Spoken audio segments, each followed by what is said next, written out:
अगर आपको जीवन में किसी भी दिशा में सिद्धि चाहिए तो उसका एक ही साधन है कि आप अनुशासन में हो, डिसिप्लिन में हो आप।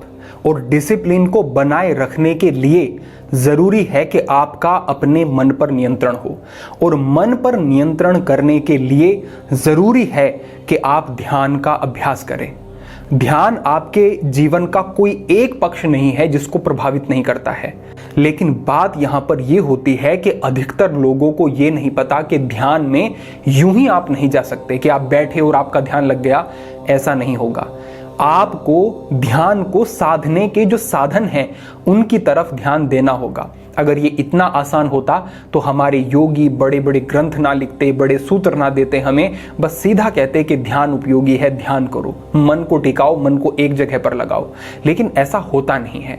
इसका एक प्रोसेस है, इसका एक सिस्टम है, और वो ही आज मैं आपके साथ साझा कर रहा हूं। जो व्यक्ति जिज्ञासु हैं, वास्तव में जीवन के प्रति गंभीर हैं, कोई विद्यार्थी है, कोई अपने व्यवसाय में बेहतर कुछ करना चाहता है, कोई आध्यात्मिक प्रगति चाहता है, या फिर एक शांत जीवन चाहता है, आपके लिए इस विषय को ध्यान से समझना बहुत जरूरी है। अब मैं शुरू करता हूं, ध्यान दो। साथ ही एक संकेत ये कि हमारी सुबह 5:30 बजे से 6:30 बजे तक चलने वाली सिद्धि सूत्र ध्यान साधना ये आपके लिए उपलब्ध है, और हर महीने की 1 तारीख से 21 तारीख तक ये चल रही है। इस व्यवस्था से जुड़ने के लिए आपको स्क्रीन पर जो नंबर दिखाई दे रहा है इस पर संपर्क करें, या फिर डिस्क्रिप्शन में सारी जानकारी से संबंधित मिल जाएगी, वहां आप देखें। ये एक विशेष व्यवस्था है जो कि 21 दिन में आपको बड़ा अलग अनुभव कराएगी, आपकी एकाग्रता को बढ़ाएगी और सबकॉन्शियस को रिप्रोग्राम करने में बड़ी आपको सहायता मिलेगी। तो इसका हिस्सा बने। अब हम आगे बढ़ते हैं और अपने मूल विषय को हम समझते हैं। सबसे पहली बात आती है दिनचर्या। अगर आपका रूटीन बेहतर नहीं है तो वो आपके ध्यान को प्रभावित करेगा। अब रूटीन में मैं आपको ये नहीं कहूंगा कि सुबह ये करो फिर ये करो, ऐसे नहीं, 3-4 कुछ चीजें बता देता हूं, बस इनका ध्यान रख लेना। सबसे पहला नियम है सूक्ष्म खाओ, बहुत ज्यादा भर के नहीं खाना है।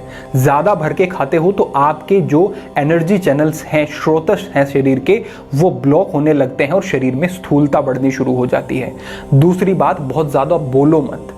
अगर बहुत बोलते हो तो आप विवाद में पड़ोगे, आपके मन में क्लेश पैदा होंगे और आपकी एनर्जी वो वेस्ट होगी, तो ज्यादा बोलना मत। तीसरी बात है जनसंग त्याग।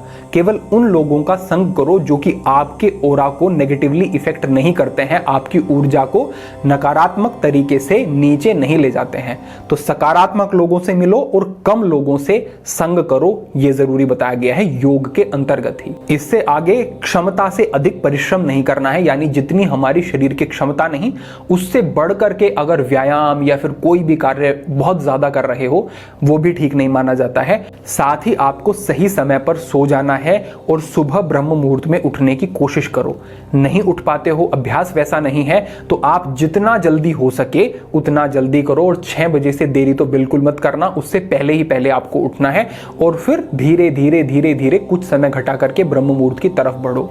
और साथ ही ध्यान रखो कि शारीरिक रूप से दिन भर में सक्रिय रहने की कोशिश करो। बहुत स्थूलता और आलस्य अगर बना रहेगा दिन भर में तो ध्यान में भी आपकी कमर झुकने लगेगी, स्थिति बिगड़ने लगेगी और आपको बाधा अनुभव होगी। केवल इतना ध्यान अगर आपने रख लिया तो अब आप ध्यान को समझने के लिए और नियमों को समझने के लिए तैयार हैं।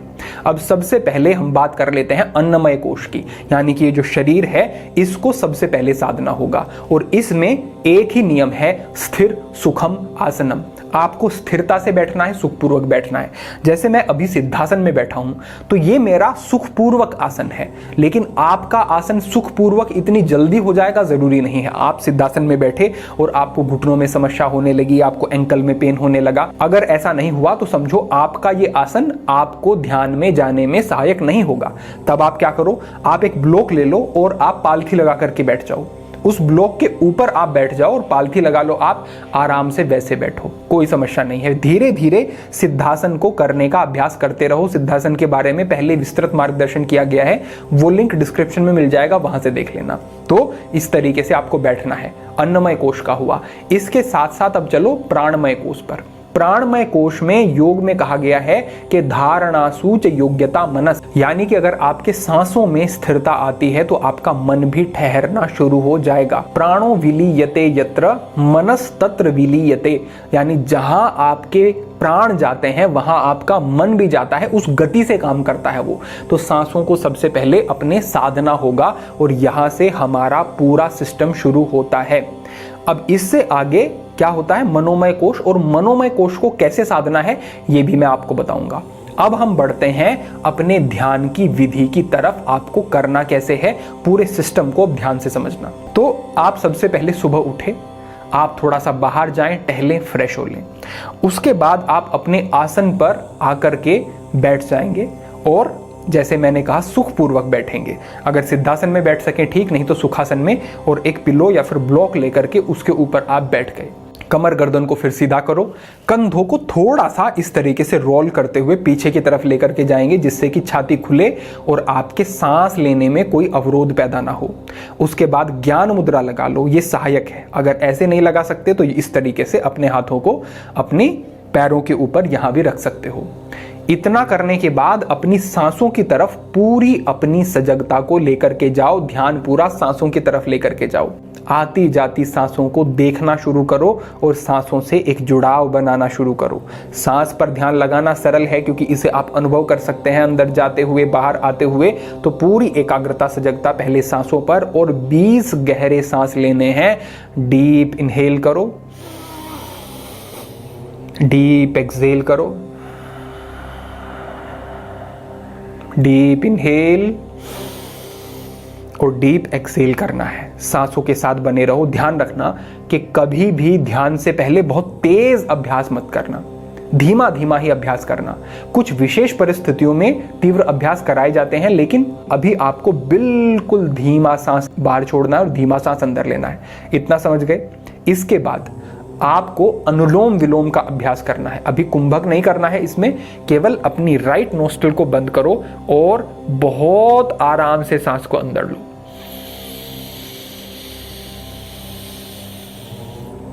उसके बाद एक्सेल को कंट्रोल करो, लेफ्ट नोस्ट्रिल को बंद करो, राइट से एक्सेल करो। लेकिन राइट से जो एक्सेल कर रहे हो ये बहुत डीप और बहुत धीमा होना चाहिए। ये बहुत धीमा होना चाहिए। कैसे?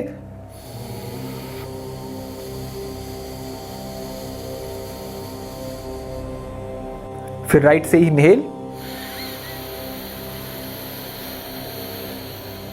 लेफ्ट से एक्सेल,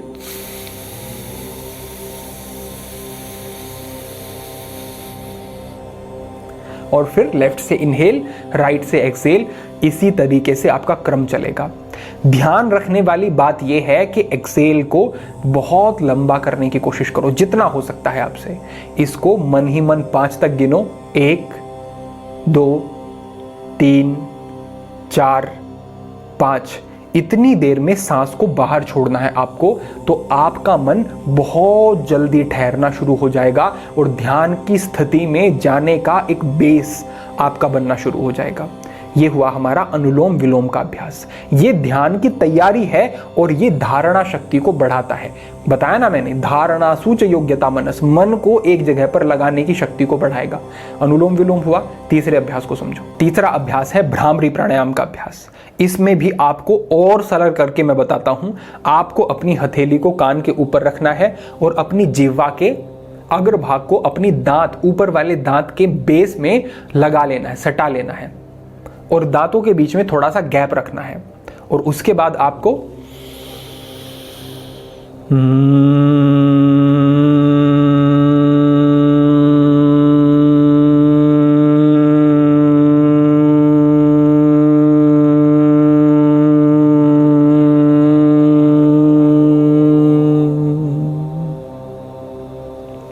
इस तरीके से गुंजन करना है आपको, कम से कम 10 बार और बढ़ाते हुए 20 बार।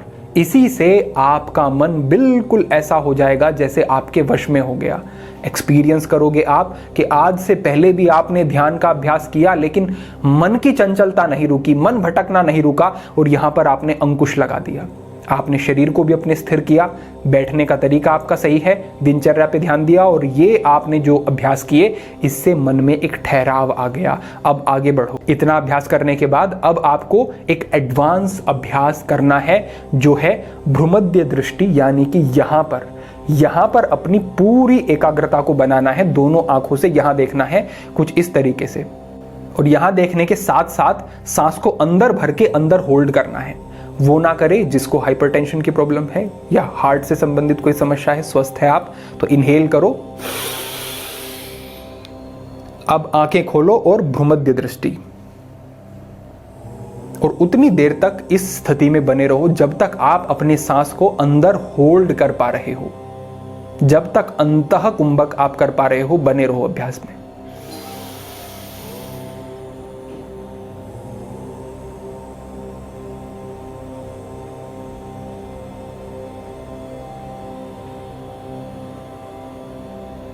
और जब आपको लगे कि असहज हो रहा है और मैं और होल्ड नहीं कर सकता हूं, तो आंखें बंद करो धीरे से, और जैसे जैसे आंखें बंद होती आ रही हैं एक्सेल करो,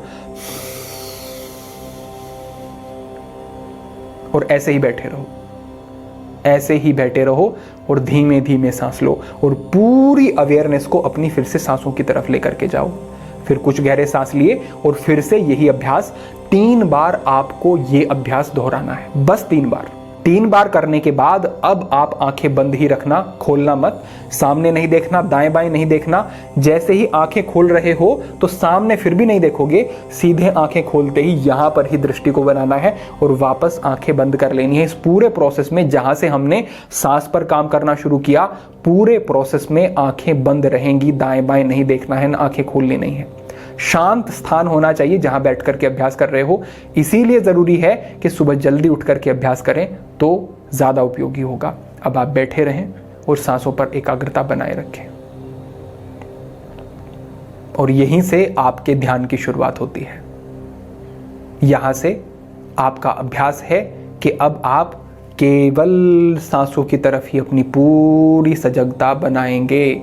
आती जाती सांसों को आप देखेंगे और आप साक्षी भाव को प्रैक्टिस करना शुरू करेंगे। यानी कि आप दूर खड़े होकर के अपने मन को जैसे देख रहे हो, दूर खड़े हैं आप और ऑब्जर्व कर रहे हो कि मेरे मन में क्या आ रहा है। किसी विचार को रोकने की कोशिश नहीं, ना किसी विचार पर विचार करना है। विचार अपने आप रुक जाते हैं, क्योंकि विचार आएगा लेकिन आपने उसे अहमियत नहीं दी, महत्व नहीं दिया, उस पर ध्यान नहीं लगाया, उस पर और नहीं सोचा। आएगा चला जाएगा, आएगा चला जाएगा, आएगा चला जाएगा, और आप शांत शांत और शांत होते चले जाओगे, होते चले जाओगे। और इसी न्यूट्रल स्टेट में आपको 10 से 15 मिनट तक बने रहना है। अगर 15 मिनट तक आप स्थिर भाव से इस तरीके से बने रहते हैं और अपनी अवेयरनेस को अपनी सांसों के ऊपर, अपनी सजगता को रखते हैं, तो इसी से आपकी धारणा शक्ति बननी शुरू हो जाएगी और धीरे धीरे अपने आप आपको आगे का रास्ता मिलेगा। अपने आप आपके लिए समय बोध समाप्त हो जाएगा। यानी कितनी देर बैठ करके आपने अपने विचारों को ऑब्जर्व किया, सांसों के साथ जुड़े रहे और आप साक्षी भाव में रहे, आपको पता ही नहीं चलेगा ये समय कब 5 मिनट के लिए बैठे थे, 10 मिनट के लिए बैठे थे, और ये 15 से 20 मिनट का, आधे घंटे का समय हो गया, 1 घंटे का समय हो गया। जब आपको ये पता ही ना चले तो यही शून्य की स्थिति होती है, जब आपके लिए समय का बोध समाप्त होना शुरू हो जाए। लेकिन ये कब होगा? जब आप इस पूरे प्रोसेस को अपनाएंगे, इसके साथ जुड़ेंगे और अपने आप को इस स्थिति में बनाएंगे। तो सारी चीजें इस तरीके से काम करती हैं। एक साथ जब इन चीज़ों को फॉलो किया जाएगा तो आपका ध्यान लगेगा ही लगेगा, ये मैं पक्का कहता हूँ। तो यही एक विधि थी, एक तरीका था आपके लिए, जिससे आप ध्यान की स्थिति में जा सकते हैं, और इसे आप फॉलो करेंगे तो लाभ निश्चित रूप से होंगे। इसे अनुभव करना और निश्चित रूप से कमेंट के माध्यम से शेयर करना कि आपका अनुभव कैसा रहा। अपेक्षा है कि पूरा मार्गदर्शन आपको ठीक से समझ आया होगा। भविष्य में अन्य महत्वपूर्ण विषयों पर मार्गदर्शन होता रहेगा। सभी के लिए प्रार्थनाएं। नमो नारायण।